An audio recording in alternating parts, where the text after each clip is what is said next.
Telangana PCC chief నియామకంపై AICC కసరత్తు దాదాపు కొలిక్కి వచ్చింది. బీసీ నేతనే నియమించాలనే నిర్ణయానికి వచ్చినట్లు లీకులు వెలువడ్డాయి. ప్రస్తుతం వర్కింగ్ ప్రెసిడెంట్గా ఉన్న మహేష్ కుమార్ గౌడ్, ప్రచార కమిటీ చైర్మన్గా ఉన్న మధు యాష్కి గౌడ్ పేర్లు పరిశీలనలో ఉన్నాయి. ఢిల్లీ పర్యటనలో ఉన్న ముఖ్యమంత్రి రేవంత్, డిప్యూటీ సీఎం మల్లు భట్టి విక్రమార్క, మంత్రి ఉత్తమ్ కుమార్ రెడ్డిలతో కాంగ్రెస్ హెడ్ క్వార్టర్లో విడివిడిగా సమావేశమైన ఏఐసీసీ చీఫ్ మల్లికార్జున ఖర్గే, రాహుల్ గాంధీ వారి అభిప్రాయాలను తీసుకున్నారు. వీరిద్దరి బయోడేటాలను ఇప్పటికే ఏఐసీసీ రెడీ చేసుకున్నది.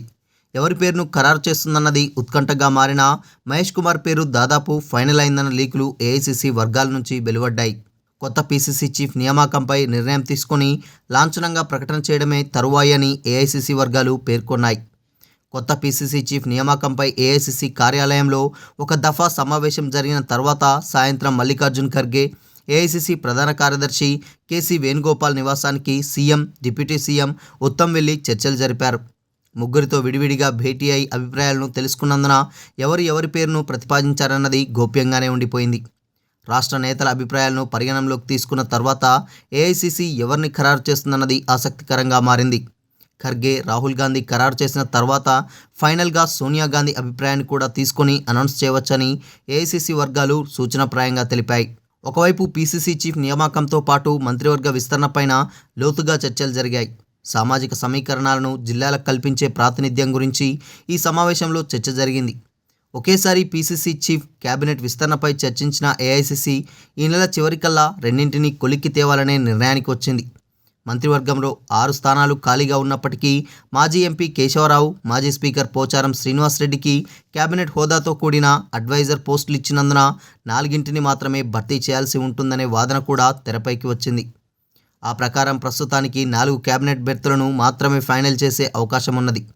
రెడ్డి, బీసీ, ఎస్సీ, మైనార్టీలకు ఛాన్స్ రావచ్చని, ఎస్టీ నేతకు డిప్యూటీ స్పీకర్ లేదా చీఫ్ విప్ పదవి ఉండవచ్చన లీకులు వెలువడ్డాయి.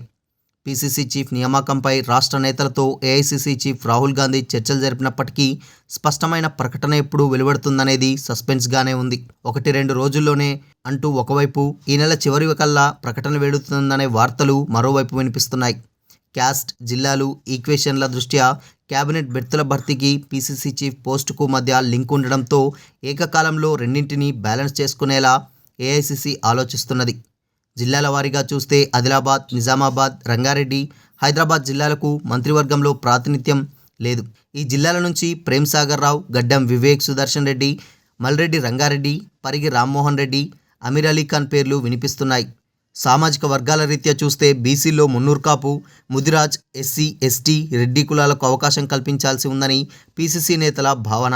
ఆది శ్రీనివాస్, వాకిటి శ్రీహరి, వివేక్, బాలు నాయక్, మల్రెడ్డి రంగారెడ్డి, కోమటిరెడ్డి రాజగోపాల్ రెడ్డి, రామ్మోహన్ రెడ్డి, సుదర్శన్ రెడ్డి పేర్లు వినిపిస్తున్నాయి. రాజగోపాల్ రెడ్డి ప్రాతినిధ్యం వహిస్తున్న నల్గొండ జిల్లా నుంచి ఇప్పటికే ఉత్తమ్ కుమార్ రెడ్డి, కోమటిరెడ్డి వెంకటరెడ్డి ఉన్నందున ఏ మేరకు అవకాశం లభిస్తుందనే చర్చ మొదలైంది. పైగా ఒకే కుటుంబం నుంచి బ్రదర్స్ అనే వాదన కూడా ఉన్నది. ఇక గడ్డం వివేక్ విషయంలోనూ ఆ ఫ్యామిలీలో బ్రదర్ వినోద్ ఎమ్మెల్యేగా, కుమారుడు వంశీకృష్ణ ఎంపీగా ఉన్నందున చర్చనీయాంశంగా మారింది. అనేక విధాలుగా జిల్లా, కుల సమీకరణాల నేపథ్యంలో ఏఐసీసీ నుంచి ఎవరి పేరు ఖరారవుతుందనేది ఆసక్తికరంగా మారింది. ఈ నెల చివరకు మంత్రివర్గాన్ని విస్తరించే ప్రక్రియను కంప్లీట్ చేయాలని ఏఐసీసీ భావిస్తున్నది. చివరి వరకు పేర్లను సస్పెన్స్లోనే ఉంచి ప్రమాణ స్వీకారానికి కొన్ని గంటల ముందు మాత్రమే వ్యక్తిగతంగా వారికి తెలియజేసే అవకాశం ఉన్నది. పీసీసీ చీఫ్గా అవకాశం రాని వారికి ఏఐసీసీ జనరల్ సెక్రటరీగా నియమించి ఏదైనా ఒక రాష్ట్రం బాధ్యతలను అప్పజెప్పడం పైన చర్చలు జరిగినట్లు తెలిసింది. ఈ వారంలోనే పీసీసీ చీఫ్, కేబినెట్ విస్తరణపై సస్పెన్స్ వీడనున్నది.